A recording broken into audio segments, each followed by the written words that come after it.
నమస్తే అందరికీ. శ్రీమద్ భగవద్గీత 5వ అధ్యాయం ఇప్పుడు 12వ శ్లోకం ఉంది. యుక్తః కర్మఫలం త్యక్త్వా శాంతిమాప్నోతి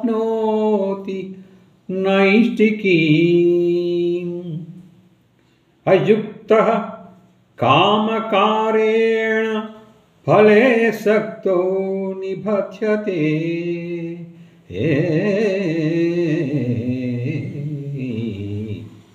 కామకారేణ ఫలే సక్తో నిబధ్యతే. నిష్కామ కర్మయోగి కర్మఫలములను త్యజించి భగవత్ప్రాప్తి రూపమైన శాంతిని పొందును. కర్మఫలాసక్తుడైన వాడు ఫలేచ్ఛతో కర్మలనాచరించి బద్ధుడవును. సర్వకర్మాణి మనసా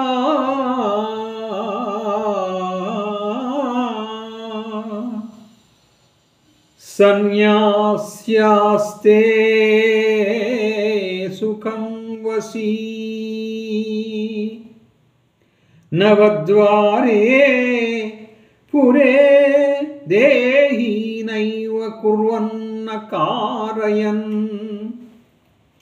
అంతఃకరణమును అదుపులో ఉంచుకొని సాంఖ్యయోగమును ఆచరించు పురుషుడు కర్మలను ఆచరింపచేయకయే నవద్వారములు గల శరీరమునందు సమస్త కర్మలను మానసికముగా త్యజించి సచ్చిదానంద ఘన పరమాత్మ స్వరూపమున స్థితుడై ఆనందమును అనుభవించును.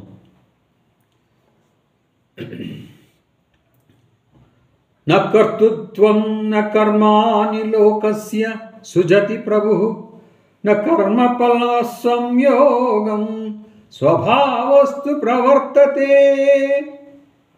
పరమేశ్వరుడు మానవుల యొక్క కర్తృత్వమును గాని వారి కర్మలను గాని కర్మఫల సంయోగమును గాని సృజింపడు.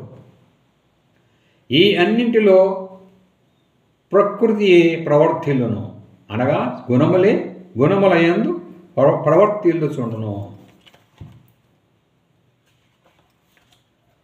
నా దత్తే కస్యచిత్ పాపం న చైవ సుకృతం విభుః అజ్ఞానేనావృతం జ్ఞానం తేన ముహ్యంతి జంతవః.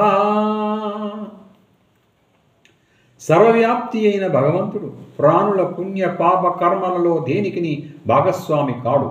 అజ్ఞానముచే జ్ఞానము కప్పబడి ఉండుట వలన ప్రాణులు మోహితులగుచుందరు.